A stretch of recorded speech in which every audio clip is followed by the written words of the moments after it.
నమస్కారం రైతు భరోసా కార్యక్రమంలో భాగంగా రాష్ట్ర వ్యాప్తంగా రైతుల అభిప్రాయాలను కాంగ్రెస్ ప్రభుత్వం అత్యంత ప్రతిష్టాత్మకంగా సేకరిస్తోంది. వరంగల్లో జరిగిన రైతు భరోసా అభిప్రాయ సేకరణలో భాగంగా రైతులందరూ తమ అభిప్రాయాలు వెలిపించారు.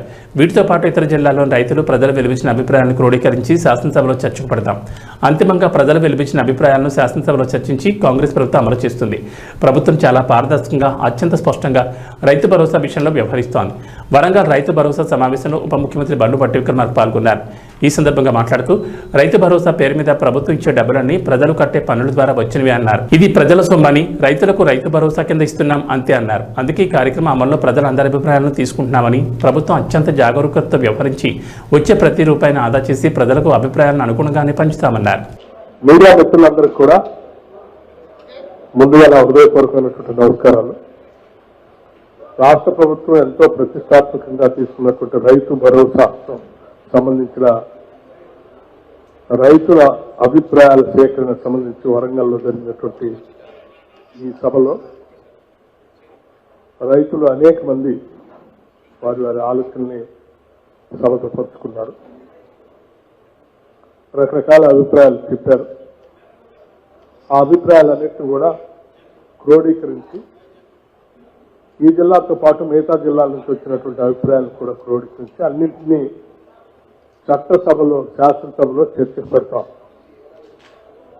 అంతిమంగా ప్రజలు చెప్పిన దాన్ని ఆ పైన సభలో అన్ని రాజకీయ పార్టీలు చర్చించి తీసుకున్నటువంటి నిర్ణయాలని ఈ ప్రభుత్వం అమలు చేస్తుంది. ప్రభుత్వం చాలా స్పష్టంగా ఓపెన్ మైండ్తో ఉంది. ఈ పంచే మేము ఇచ్చేటువంటి ఈ సొమ్ము రైతు భరోసా పేరు మీద ప్రతి సంవత్సరం మేము ఇచ్చేటువంటి ఈ భరోసా సంబంధించినటువంటి డబ్బులు ప్రజల డబ్బులు. అది చివరికి ఈజీఎస్ ఎంప్లాయీస్, ఈజీఎస్ కూలీ వాళ్ళ దగ్గర నుంచి మొదలు పెడితే ఈ రాష్ట్రంలో ఉన్నటువంటి ప్రజలందరూ ప్రత్యక్షంగానో పరోక్షంగానో వాళ్ళు కట్టేటువంటి పన్నుల ద్వారా రాష్ట్ర ప్రభుత్వ ఖజానాకు వస్తున్నటువంటి సొమ్ము కాబట్టి ప్రజల డబ్బునే మేము రైతు భరోసా కింద రైతులకు ఇస్తున్నాం. కాబట్టి ఆ ఇచ్చే కార్యక్రమాన్ని ప్రజలందరి అభిప్రాయాలు తీసుకొని మేమంతా ఒళ్ళు దగ్గర పెట్టుకొని వచ్చేటువంటి ఆదాయాన్ని జాగ్రత్తగా పోగేసి ప్రతి రూపాయిని ఆదా చేసి ఆ పంచే కార్యక్రమాన్ని కూడా ప్రజల అభిప్రాయాలకు అనుగుణంగా పంచాలనేటువంటి ఒక మంచి సంకల్పంతోనే ఈ కార్యక్రమాలు చేపట్టడం జరిగింది. మంత్రిమండలి సమావేశంలో రాష్ట్ర ముఖ్యమంత్రి రేవంత్ రెడ్డి గారు అందరు మంత్రులతో చర్చించిన తర్వాత ఒక ఉపసంఘాన్ని వేసి మంత్రిమండలికి సంబంధించినటువంటి కేబినెట్ సబ్ కమిటీ ద్వారా రాష్ట్ర వ్యాప్తంగా ఉన్నటువంటి అన్ని జిల్లాల పర్యటన చేసి అభిప్రాయాలు తెచ్చుకొని వచ్చి సభలో పెట్టి చర్చించి నిర్ణయం చేయాలని ఈ కార్యక్రమాన్ని తీసుకోవడం జరిగింది. ఇందులో మీ అందరూ తెలిసిందే, రాష్ట్ర వ్యాప్తంగా ఉన్నటువంటి వ్యవసాయ అభిమానులు, రైతు సోదరులు అందరూ కూడా ఎదురు చూస్తూ ఉన్నారు. ఏ అభిప్రాయాలు వస్తాయి, ఏం జరుగుతాయి. వాటన్నిటినీ మేము 4 గోడల మధ్యలో చర్చించి నిర్ణయాలు చేయదలుచుకోలేదు. ప్రజల సమక్షంలో వారి అభిప్రాయాలనే అంతిమంగా గవర్నమెంట్ జీవోగా రాబోతుంది. ప్రజల అభిప్రాయమే గవర్నమెంట్ జీవోగా రాబోతుంది. ఇది బహుశా ప్రజాప్రభుత్వంలో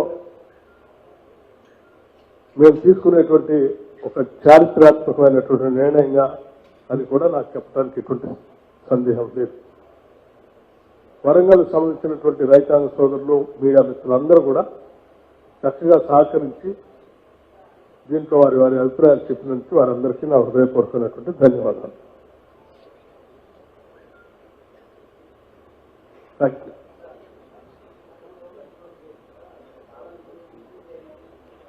అన్నిటిని ఏమన్నా రికవరీ చేసే అవకాశం ఉంటుందా? ఎందుకంటే కోట్ల రూపాయల దాదాపు 22,000 కోట్ల రూపాయలు అట్లా గుట్టలు ఫామ్ హౌస్లకే పోయినాయని మీ ప్రభుత్వం నుంచే చెప్తున్నారు. కాబట్టి అట్లాంటి రికవరీ చేసి మళ్ళీ ఆ ప్రజాధనాన్ని కాపాడే ప్రయత్నం చేస్తారా? మా ప్రభుత్వం చెప్పట్లేదు. ఆడిట్ శాఖకు సంబంధించినటువంటి వాళ్ళు మిగతా నిఘా సంస్థలు చెప్పినటువంటి వాస్తవం. కొండలు, గుట్టలు, రోడ్లకి, లేకపోతే రియల్ ఎస్టేట్ చేసినటువంటి వాటికి ఇటువంటి అన్నిటికీ ఇచ్చి ప్రజాస్వామ్యాన్ని దుర్వినియోగం చేశారని లెక్కలు ఏజెన్సీ చెప్పిన ఏజెన్సీ చెప్పిన మాటలు పట్టుకునే అలా దూబరా కాకూడదు, ప్రజల ఆలోచనకు అనుగుణంగా చేద్దామని ప్రజల మధ్యకి వచ్చాం. నేను చెప్పాను కదా, అంతిమంగా ప్రజల అభిప్రాయమే గవర్నమెంట్ జీవోగా రాబోతుంది. ఇంతకుముందు ఇచ్చినట్టు ఇన్పుట్ సబ్సిడీ అట్లాంటి వాటిపైన ఏమైనా దృష్టి సారిస్తుంది? అన్ని విషయాలు సబ్సిడీ ఇవ్వటం అనేది మేము ఆల్రెడీ స్టార్ట్ చేసాం కూడా.